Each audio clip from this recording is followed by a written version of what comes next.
nouveau numéro de votre émission Phare Santé. Mesdames et messieurs, bienvenue dans cette émission. Bonjour chez vous. Aujourd'hui, nous allons parler de la prostatite avec le docteur Michel Wonia.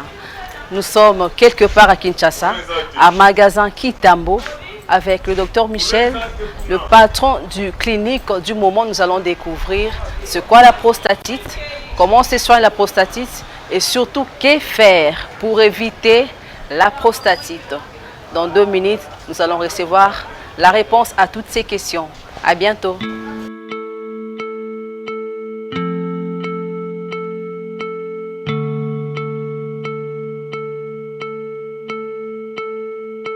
Voilà, mesdames et messieurs, nous sommes là dans le bureau du docteur Michel Wonia, comme je viens de vous l'annoncer. Et aujourd'hui, avec lui, nous allons parler de la prostate.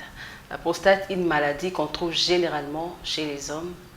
Je ne peux rien vous dire parce que je ne suis pas spécialiste, mais lui, il est sexologue clinicien. Il est mieux placé pour vous répondre.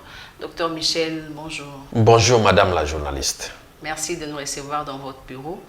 C'est moi qui vous remercie de nous faire confiance pour que nous puissions expliciter la chance et donner la chance à la population de suivre ce qui les dérange. Merci beaucoup, docteur Michel. Nous allons parler aujourd'hui de la prostate avec vous pour aider nos téléspectateurs à savoir c'est quoi la prostate, comment se protéger, comment se soigner de cette maladie. Docteur Michel, sans plus tarder, dites-nous, expliquez-nous c'est quoi la prostate. Merci beaucoup, madame. C'est un sujet très délicat et très important que vous avez choisi pour que nous puissions expliquer à la communauté ou à cette population qui nous suit. Vous savez très bien, madame, que la prostate, c'est une glande qui se trouve exclusivement chez l'homme et cette glande a beaucoup de fonctions sur le corps humain. Il joue 2 rôles. Il y a le rôle mécanique et le rôle physiologique. Dans sa mécanicité, il fait le dôme vésical en faisant passer le cordon spermatique ou il ferme le cordon spermatique en faisant passer le dôme vésical pour la personne fait une miction impérieuse. Ça, c'est la fonction mécanique de la prostate.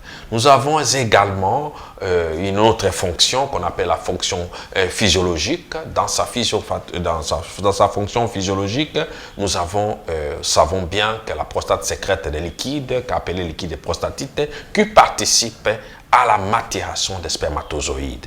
Donc, il augmente à la fois le volume des spermes et deuxièmement participe à la maturation des spermatozoïdes. Comment il participe à cette maturation par rapport à la maturité de la membrane pellicide, donne la capacitation dans cette membrane pellicide qui enveloppe le tête des spermatozoïdes.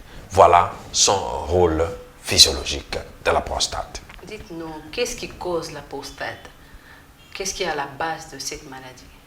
C'est une glande que nous venons de définir, qui a 2 rôles mécaniques et physiologiques, qui peut aussi être influencée par certaines fonctions du corps, par utilisation abusive de rapports sexuels, c'est-à-dire avoir des rapports avec plusieurs partenaires et que ces partenaires ne sont pas infectés, ne sont pas contrôlés, vous pouvez avoir la chance de développer la maladie.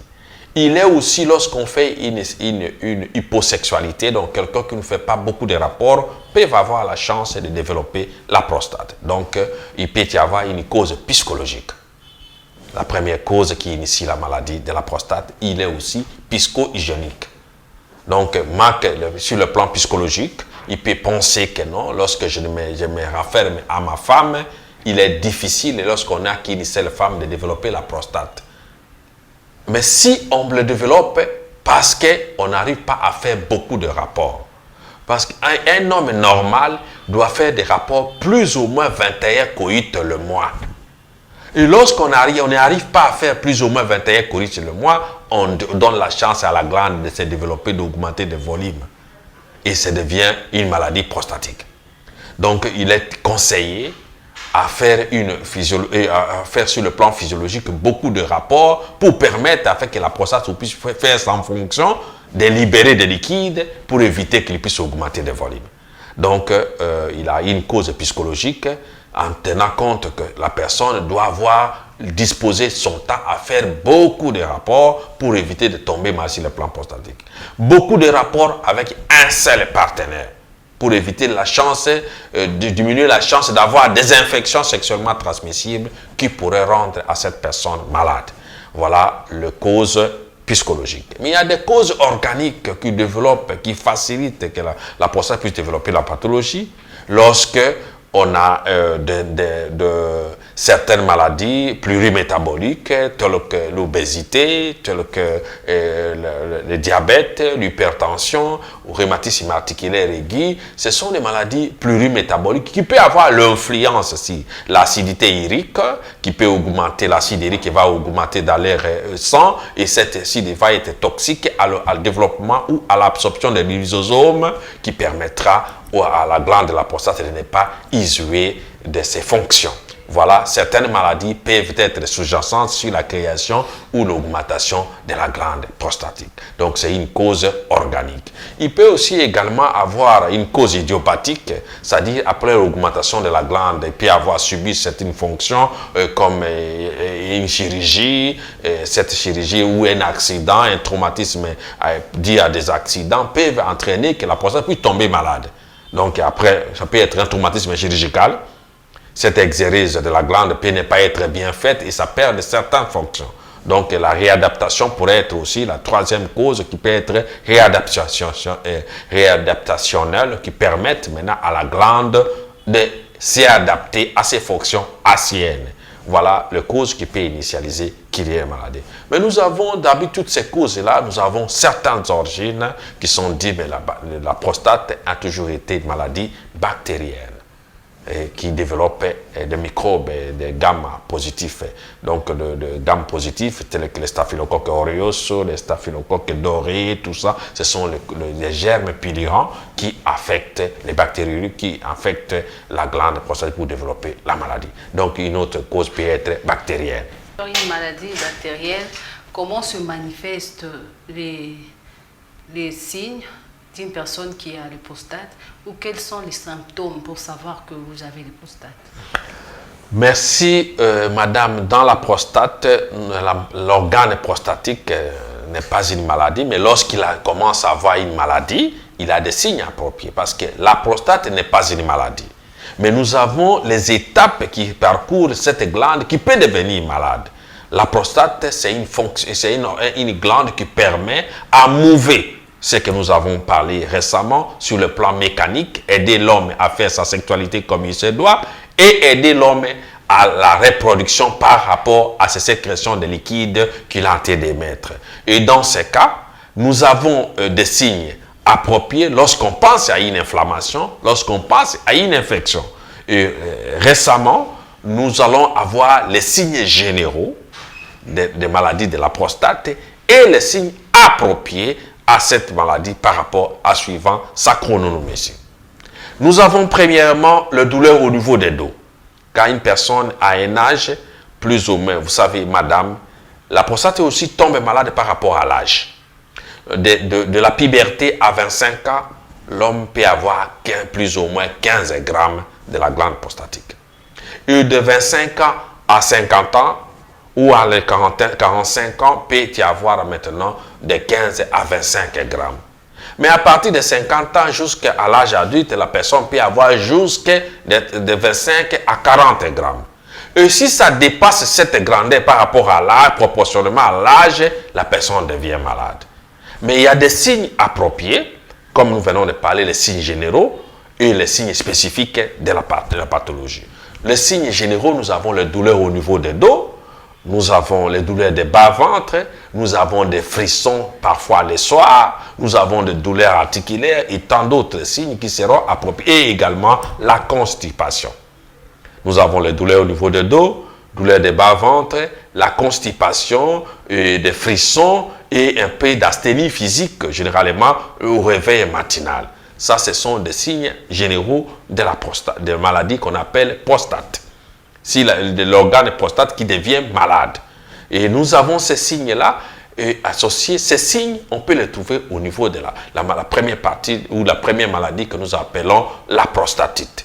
Dans la prostatite, nous avons le douleur au niveau des dos, le douleur des bas-ventre, l'asthénie physique, ou des courbatures généralisées, et également, on peut y avoir aussi une insuffisance sexuelle. Donc, quelqu'un peut avoir déficit sur le plan sexuel. Et ça, lorsqu'il émet ça, il y a des signes appropriés qui doivent avoir présence de liquide laités pendant la miction ou pendant la défécation. On l'appelle spermatorée. Présence de ces liquides laiteux pendant la miction ou pendant la défécation. Donc, il est en train de faire ce besoin physiologique. Il constate un peu de liquide laités qui sortent. Et là, on parlera que c'est une inflammation de la glande prostatique. On appelle prostatite. Donc, généralement, voilà les signes appropriés de la prostatite caractérisée par la spermatorée, présence de spermatorée pendant la défécation ou pendant la miction impériée qui peuvent entraîner ça, ces signes appropriés-là. Ça, c'est la première pathologie qu'on peut trouver au niveau de la glande prostatique. Deuxième pathologie qu'on peut trouver, on l'appelle hypertrophie bénigne de la prostate. Dans le cas des hypertrophies bénignes de la prostate, il le définit. Il est caractérisé par l'augmentation de volume de la glande, de la cellule et de la glande.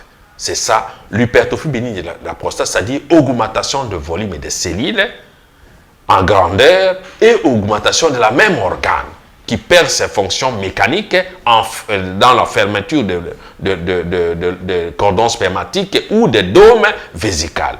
Donc, le rôle charnière de la prostate ne se fera pas comme il se doit. Voilà la deuxième pathologie. On parle des signes qu'on pourrait voir. Toujours les douleurs au niveau des dos, douleurs des bas-ventre, la miction devient impérieuse, et puis et on peut avoir ce qu'on appelle la dysurie. Dysurie, c'est-à-dire complication due à la miction.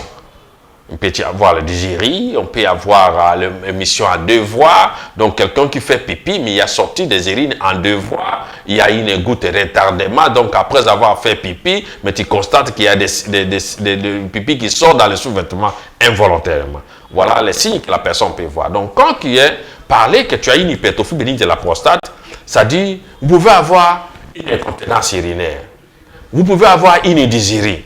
Vous pouvez avoir aussi douleur au niveau des dos. Et vous aurez maintenant dysfonctionnement sexuel, incapacité d'avoir une érection ou de le soutenir et des troubles d'éjaculation. Voilà les signes de l'hypertrophie bénigne de la prostate. Donc, augmentation de volume des cellules et l'augmentation de volume de la même glande. Donc, les cellules augmentent et la glande augmente, mais vous perdez des fonctions physiologiques. Donc, vous avez les difficultés d'uriner. Les difficultés peuvent être dans l'incontinence urinaire, donc les urines ne sortent pas. Les difficultés peuvent être dans la dysurie, donc les urines sont à deux voies, il y a des gouttes de retardement, il y a les urines qui ne finissent pas dans la vessie, il y a beaucoup de signes que la personne peut. Mais les signes appropriés de l'hypertrophie bénigne de la prostate, vous aurez des troubles d'érection et des troubles d'éjaculation. La personne perd l'autonomie de contrôle de son éjaculat, il perd l'autonomie de contrôle de ses capacités à gérer ses érections. Donc voilà les fonctions qui témoignent la deuxième partie des pathologies qu'on peut trouver dans la prostate. Nous pouvons évoluer encore, madame, plus loin par rapport à la troisième partie des maladies qu'on trouve au niveau de la prostate. On l'appelle les adénocards, c'est-à-dire adénome. C'est une maladie que nous appelons la prostate comme cancer au niveau de la glande.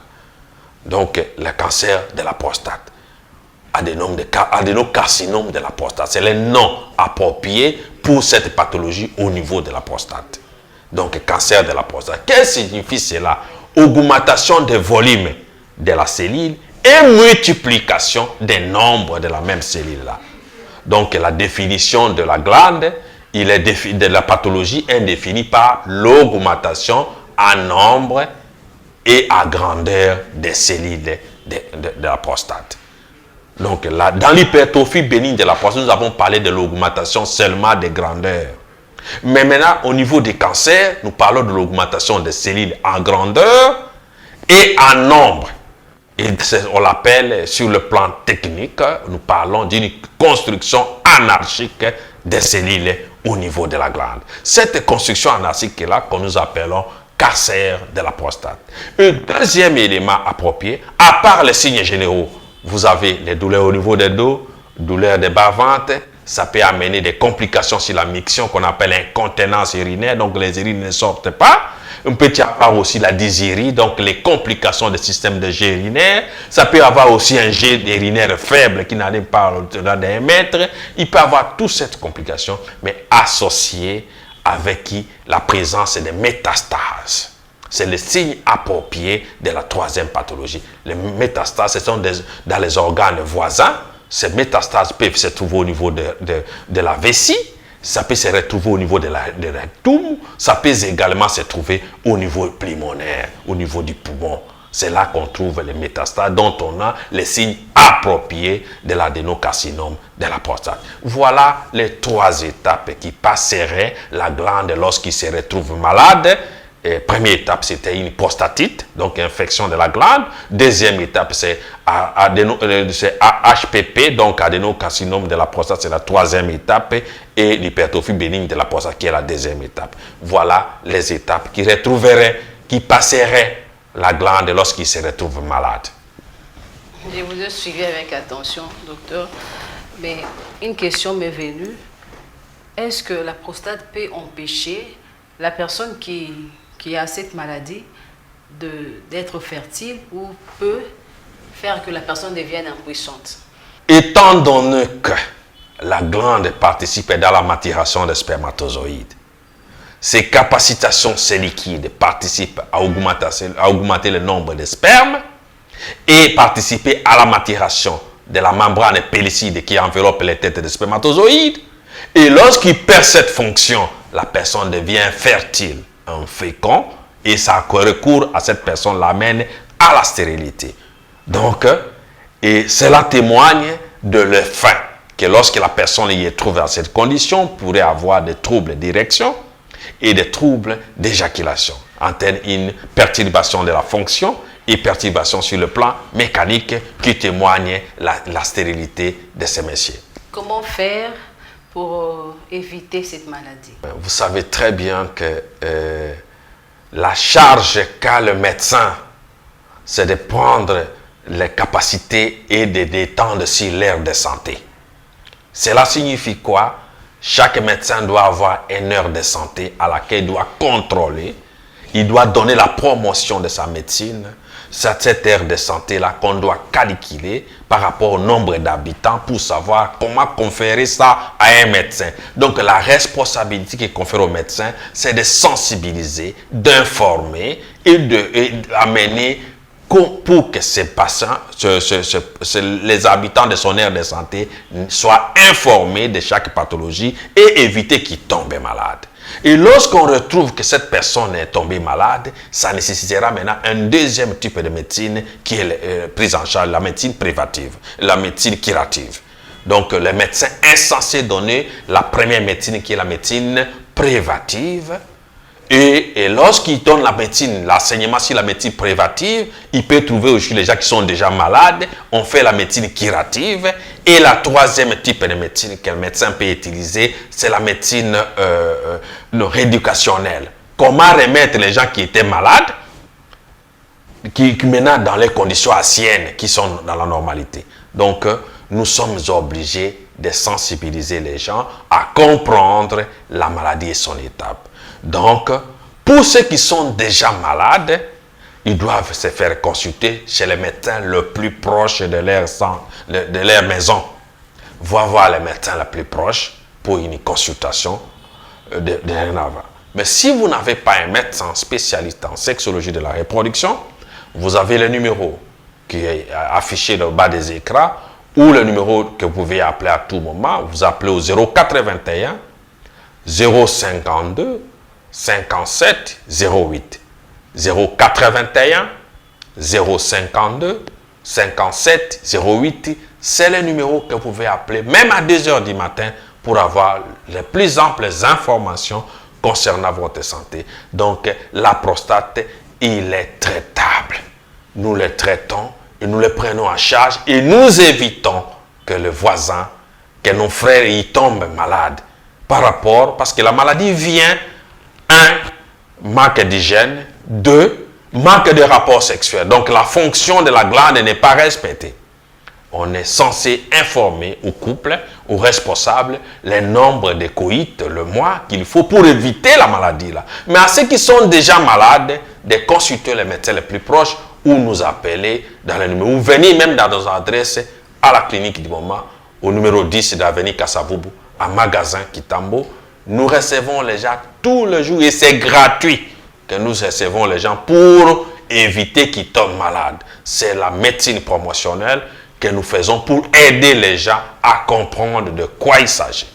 Docteur, j'aimerais savoir comment se traite cette maladie. Toute maladie en médecine générale, nous faisons une consultation, ce qu'on appelle l'anamnèse. Après l'anamnèse, nous allons émettre des diagnostics, des préoptions. C'est communément appelé diagnostic différentiel. Et nous allons consulter, émettre ça et en faire des examens paracliniques, les examens de laboratoire et les examens d'imagerie médicale pour confirmer la pathologie et initier également les stades à laquelle se trouve la pathologie. À ce point-là, que nous pouvons savoir que c'est tel germe qui a augmenté la glande et nous allons donner un traitement, ça va bien. À n'importe quel niveau où se trouve la prostate, nous allons te traiter et stabiliser votre glande en respectant toutes les fonctions. Donc, partout là où vous êtes, consulte le médecin le plus proche, il va vous aider à trouver solution à ton problème de la glande. Donc, c'est traitable. Il ne faut pas aller chez les bidons, les mamans qui donnent les tangavis et les bidons pour arranger ta prostate, non. Donc, il faut vraiment consulter le médecin et le médecin va respecter les étapes de consultation préalable et de savoir les germes qui ont endommagé votre glande. Nous allons donner un traitement, vous serez guéri. Donc, comme vous venez de le dire, est-ce que la prostate est une maladie curable ou c'est une maladie chronique? La prostate, nous avons parlé que ce n'est pas une maladie, c'est une glande avec des fonctions qui aident le corps humain, mais qui peut tomber malade. Et ces maladies, nous avons parlé de la prostatite, de l'hypertrophie bénigne de la prostate et d'adénocarcinome de la prostate. Toutes ces trois maladies sont traitables et guérissables. Donc, venez vous voir, allez-y voir le médecin le plus proche de vous, il va t'aider. Au cas où vous n'avez pas un médecin, vous pouvez passer à la clinique du moment, au numéro 10 de l'avenue Kasavubu, nous allons vous traiter. Madame, le rendez-vous, les consultations pour voir les sexologues du moment sont gratuites à quand de la reproduction sexuelle. Donc, nous pouvons aider cette communauté, à celui qui est malade, de consulter son médecin et quand il n'a pas un médecin, de nous contacter à notre numéro au 081 052 57 08 081 052 57 08. Donc, la prostate est traitable. Mais madame, il y a des cas, dans les cas où on trouve qu'il y a une adénocarcinome de la prostate, augmentation de volume et de nombre de la cellule. Donc, il y a une construction anarchique et qu'il n'y a pas encore eu de métastases. À ce moment, nous allons envisager une chirurgie réparatrice qui permettrait à malade de retrouver sa vie, mais sa vitalité, il le perdra. Il y a des complications qui surgissent après le traitement chirurgical. Les complications sont sur sa mécanicité et sur sa physiologique. Donc, sur le plan mécanique, il y a souvent, après l'intervention chirurgicale, absence d'érection, absence d'éjaculation. Si l'intervention était bien passée, vous aurez à conserver votre érection, mais pas d'éjaculat. Donc, une personne opérée de la prostate ne peut pas mettre encore au monde. Mais il peut avoir une érection, mais pas d'éjaculat. Donc, vous avez toute chance de consulter le sexologue du moment pour éviter que vous tombez à une maladie qui vous mette dans les garages. Donc, la prostate, c'est une grande pathologie qui met tous les hommes dans les garages. Alors, pour éviter ça, vous devez avoir votre médecin qui vous consulte, qui vous oriente afin d'éviter. Et les gens qui tombent sur cette pathologie sont souvent les personnes à partir de 40 ans. Plus ou moins 40 ans, vous pouvez développer cette pathologie. Pourquoi? Parce qu'à partir de 40 ans, il y a déficit de la pathologie ou d'un phénomène naturel que nous appelons l'andropause. Dans l'andropause, consiste à la diminution de testostérone, diminution des capacités sexuelles, diminution des quantités d'éjaculat. Donc, Lorsqu'il a des diminutions de testostérone, il y a manque de libido. Quand il n'a pas manque de libido, il aura rareté des rapports. Aussi longtemps qu'il ne fait pas de rapports, il y aura maintenant augmentation de la glande, suite à la conservation des liquides au niveau membranaire. Donc, il faut maintenant une infiltration que nous appelons le simple infiltration et une consommation de cellules paracellulaires. Donc, ça peut entraîner certaines filtrations de lysosomes ou de beaucoup d'éléments qui peuvent être ça, ou des macrophages qui peuvent commencer à consommer ces liquides au niveau de la membrane prostatique. Donc, voilà ce qui peut dire que le traitement est bien fait lorsqu'on a découvert la pathologie à temps. C'est pourquoi vous qui nous suivez aujourd'hui et que vous sentez que vous avez des douleurs au niveau des dos, vous avez des faiblesses sexuelles, donc troubles d'érection, troubles d'éjaculation, votre organe sexuel a diminué de volume, consulte les médecins les plus proches ou passez dans nos adresses au numéro 10 de l'avenue Kassavobo à Kitabo Bagazin. Vous allez raconter le sexologue du Boba, vous aurez la chance de retrouver votre santé d'équilibre. Docteur, j'aimerais savoir l'importance de la prostate vers la sexualité. Quel rapport y a-t-il entre la prostate et la sexualité? La prostate est un organe exclusivement chez l'homme et cet organe l'appelle l'organe masculin. Ça permet à l'homme d'avoir la capacitation masculine sur sa reproduction sexuelle, dans la maturation des spermatozoïdes et dans la production des spermes. C'est un rôle physiologique. Sur le rôle mécanique, permet à l'homme d'avoir la vivacité sur l'échange. Donc c'est un charnière qui consiste dans l'échange de la fermeture de dôme vésical, donc au niveau de la vessie, en libérant les cordons spermatiques libres pour permettre qu'il y ait éjaculant. La même rôle qu'il fait également en fermant les cordons spermatiques en cas de besoin mictionnaire pour nous permettre de vidager notre vessie.